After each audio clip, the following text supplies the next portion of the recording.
Here we're going to start from the open circuit condition of the circuit.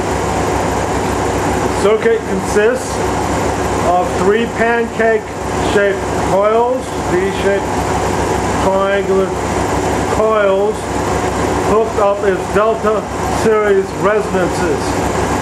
We've got a clipboard in front of this where we draw it out as a schematic.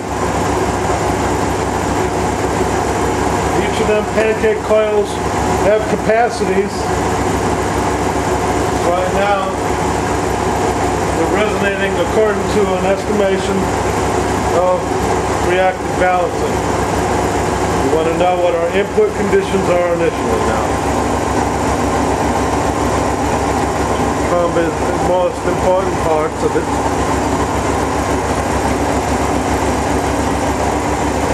It's terribly hard to see in the light.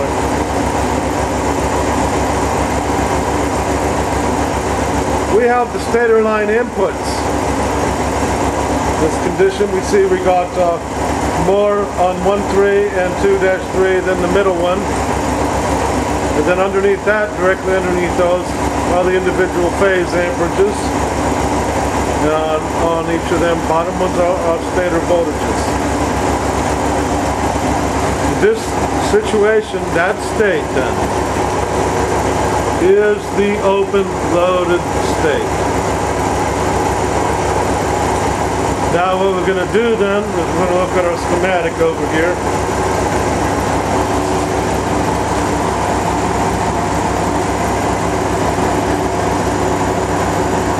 And you should be able to see then that we've got 2 secondary air core sandwiched secondaries that we're going to be putting in between what we call the 266 primary system.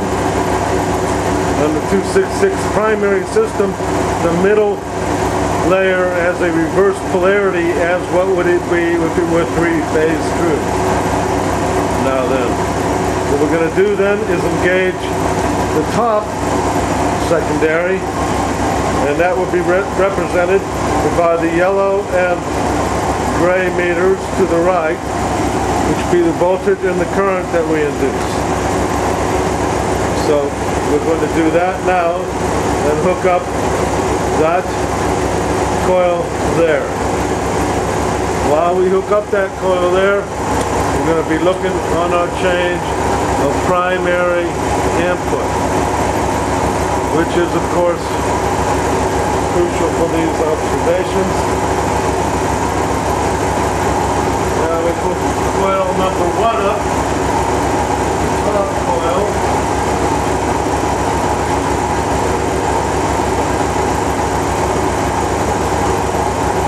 There's the changes in our inputs on hooking up the top coil.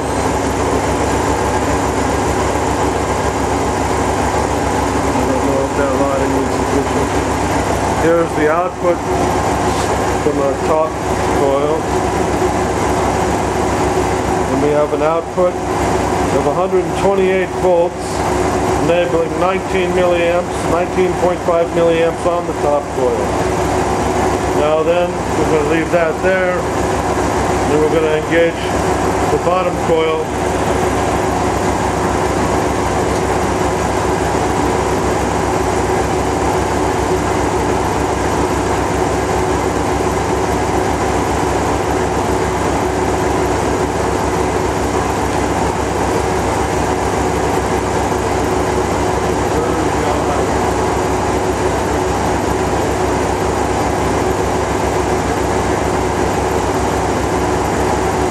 We've engaged the bottom coil. We should see 104 volts and 16 milliamps on the bottom circulation, 21 milliamps on the top circulation, 138 volts.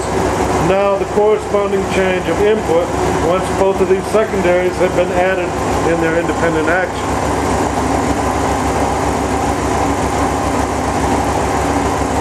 From there we see that we have quite a meager amount of input. We got 0.20, 0.22, and 0.10 on our stator lines.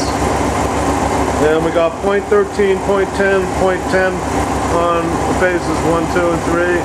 and 0.8, 1 volt, and 0.9 volts stator voltages. Now we're going to make one more modification. This modification, the modification seen here in the diagram, where we're going to short out and give connection to each of these isolated voltage rises and make that a common, and then on the left we'll be seeing our output voltage. Now that will bring in our last meter here on the bench, and we'll go do that and show our output voltage made by the common line connection. We'll attempt to get this back out of there.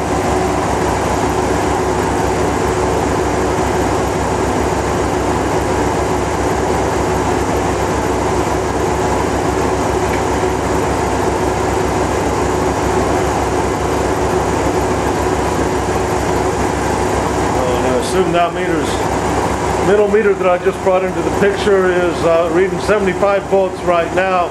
That may be a true voltage. On these isolated voltage rises, you can read voltage between the components. But what we have here now is we're going to make the short connection between the two independent secondaries in the back white wire.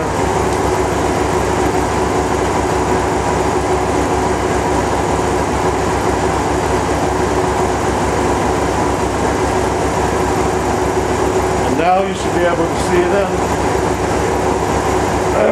We've been able to protract 215 some volts, and this scheme is using the dual secondaries hooked in this manner of what we call an auto transformer perhaps. But further yet, there's a different way of hooking these secondaries up, and this is pretty good results for the this separated design, which becomes necessary to show the ferrite heating effect. In eventuality, we can also look at what we can do is we can combine both them secondaries and what I call a binary resonant secondary.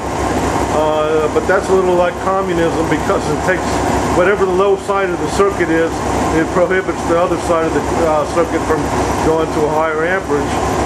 So that's not really a good method. If we go unbalanced amperages right here, like in this case, and again we're seeing 15.4 on the bottom coil, 2108 on the top coil, and getting that voltage out, that's a fairly decent performance.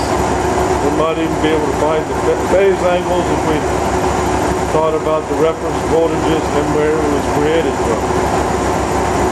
From here, we're going to try to do one more thing, and we're going to reverse the polarity of one of the pickup coils, and to see our change in performance.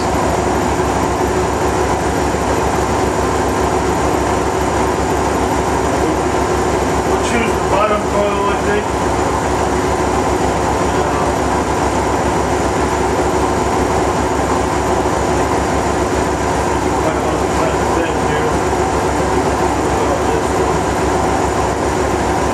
Choose the top coil.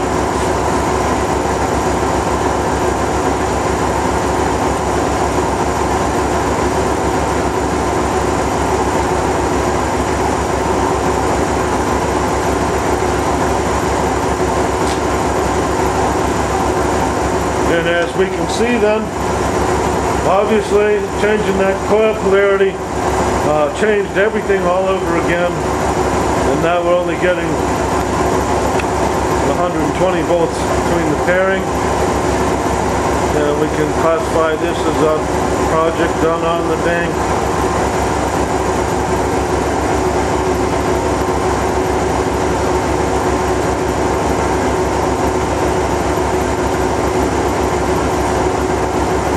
Sixth embodiment secondary notes, and it might come in useful for some stuff later on. But we see that wiring is the incorrect arrangement. Now, just for finishers, we'll go correct it.